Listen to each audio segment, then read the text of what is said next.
Hi everyone, this is Dr. Swati Bajaj, founder of Mamas Care. I'm a Gynec physiotherapist and I want to talk to you about a topic which I feel is really very important, जो सालों से women के साथ एक परेशानी का कारण बना हुआ है बट शायद पहले इतनी अवेयरनेस नहीं थी और women were not that independent to think about their self और to think about their own bodies.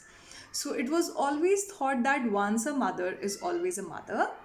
And शायद मदर की बॉडी ऐसी ही होती है और स्पेशली सिजेरियन सेक्शन के बाद तो शायद हमेशा ही पेट ऐसा ही रह जाता है. शायद ये सारी चीज़ें पहले इतना ज़्यादा कंसिडर नहीं की जाती थी, लेकिन आजकल हम सारी वीमेन बहुत अवेयर रहती हैं हमारी बॉडी को लेके, हमारी हेल्थ को लेके, हमारी फिटनेस को लेके. तो ये सबसे बड़ा प्रॉब्लम है डायस्टेसिस रेक्टाई. अगर आपका पेट आपको कोनिकल दिखाई देता है एकदम से देखने पे, या आपका पेट आपको ऐसा लगता है डिलीवरी के बाद भी कि अभी भी ये शायद 5 6 7 मंथ प्रेगनेंसी वाला पेट दिखाई देता है, या आपको शायद किसी ने ऐसा बोला होगा आज तक कि ये तो सिजेरियन का पेट है और हमेशा ऐसा ही रहेगा, तो ये वीडियो आपके लिए देखना बहुत ज़रूरी है. बिकॉज सबसे बड़ा प्रॉब्लम जो एक मदर के लिए होता है that is like getting back to their pre pregnancy level in terms of their belly. Okay, so आज मैं आपको I will try to make a series of videos over diastasis recti. And सबसे बड़ा पहली चीज़ है कि आपको पता कैसे पड़ेगा कि आपको डायस्टेसिस है. पहली बात, जैसे मैंने बताया कि आपको आपका पेट एकदम कोनिकल दिखाई देगा, कैसे चेक करना है, मेजर करना है, वो आगे आने वाले वीडियो सीरीज में I am gonna tell you. So diastasis होता क्या है, आप सबने ऋतिक रोशन के ऐप्स देखे होंगे, आजकल तो बहुत सारे लोग के ऐप्स होते हैं. सो वो जो 8 पैक्स आपको दिखाई देते हैं, ये सोचिए कि ये 8 पैक्स की मसल्स हैं, है ना. और डिलीवरी या प्रेगनेंसी में, प्रेगनेंसी के टाइम पे ये आपस में एक दूसरे से दूर हो जाती है. लाइक पहले जो ऐसी मसल थी तो एक दूसरे से दूर हो गई और उनके बीच इस तरह से ये पॉकेट जैसा बन गया. पहले ऐसी थी और अब ये ऐसी हो गई. ये जो खाली स्पेस होता है, जो मसल्स एक दूसरे से दूर हो जाती हैं, दैट इज डायस्टेसिस. आपस में से दो सेक्शन हो गए, diastasis recti, because rectus abdominis muscle separate हुई है. उससे भी बड़ा प्रॉब्लम होता है hernia. And I can't believe बहुत सारे लोगों को हर्निया होता है. I was not aware until last few years, because now more and more mothers are coming like you know with the problems of hernia. और ये पहले के ज़माने से होता था, बट पहले इतना लेडीज़ अपने आप को ध्यान नहीं देती थी, तो डायग्नोस भी नहीं होता था. आइडियली डिलीवरी के बाद ही ये डायग्नोस होना चाहिए. I think it should be a norm. Hernia क्या होता है, अभी देखिए ये फैट पॉकेट, ये जो आपका खाली पॉकेट बन गया है ना, अभी अंदर का जो भी आपके ऑर्गन्स हैं वो कभी कभी इस खाली पॉकेट में से बाहर की साइड पॉप अप करते हैं. बाहर आपकी स्किन इंटैक्ट है, लेकिन अंदर मसल के अंदर जो जगह है, कभी कभी सोनोग्राफीज में I see sometimes there is fat pocket, sometimes there is omentum coming out, sometimes there is part of small intestine coming out. वो अलग अलग चीज़ों का हर्निया हो सकता है उस शीत के अंदर से. ओके, अभी ये हर्निया है, क्या ये आपको कुछ प्रॉब्लम देता है? नहीं, इससे आपको ऐसा कोई प्रॉब्लम नहीं होती. प्रॉब्लम क्या होती है? Aesthetics many time. कभी कभी जब आप खाना ज़्यादा खा लेते हैं तो एकदम ब्लोटेड हो जाता है, एकदम बलून टाइप बेली दिखाई देती है, या आप लेट करके खड़े होने की कोशिश करते हैं तो आपको एकदम से कोनिकल टाइप का पेट लगता है, या ऐसा लगता है बहुत भारीपन है. आप सीधे आप जब भी खड़े होते हैं, आप आपके खुद के बच्चे को उठाने के लिए झुकते हैं, तो ऐसा लगता है सामने से कोई वॉल नहीं है, ऐसा कोई सपोर्ट नहीं है जो आपकी बॉडी को अपनी जगह पे रोक करके रख सकता है.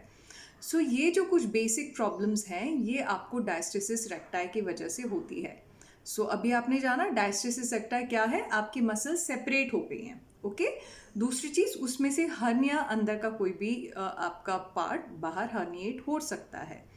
ओके, हर डायस्टेसिस वाले को हर्निया होता है ऐसा ज़रूरी नहीं है.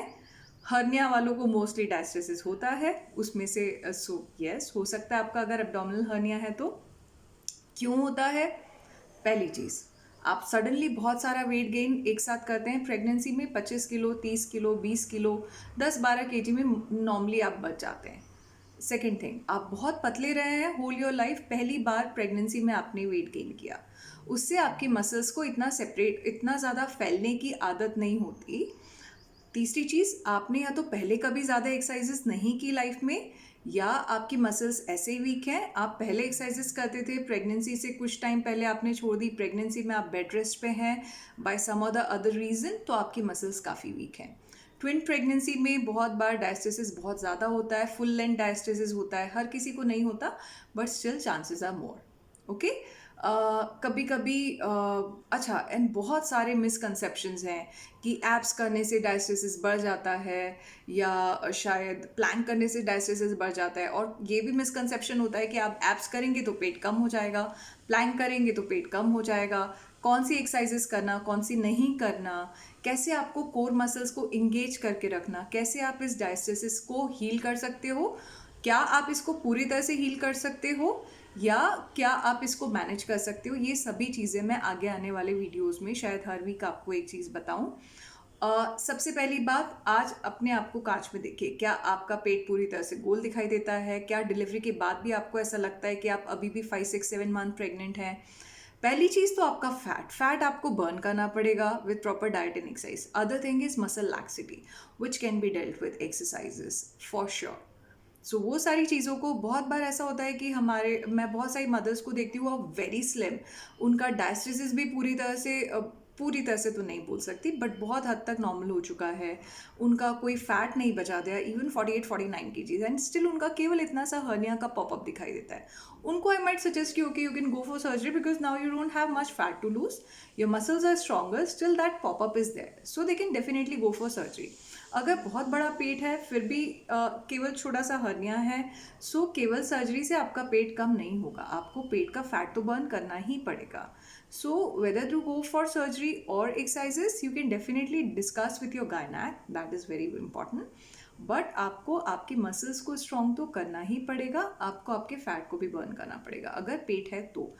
बट डायस्टेसिस को कैसे डील करना, I definitely guide you regarding that. So keep watching, pay attention to your body, be fit, and yeah I will be back with the next topic. आप कैसे चेक करेंगे डायस्टेसिस कैसे होता है, all the techniques आपको कैसे पता करना है, और उसके बाद how to deal with it. Okay, so tata, bye bye, have fun, enjoy your life, bye bye.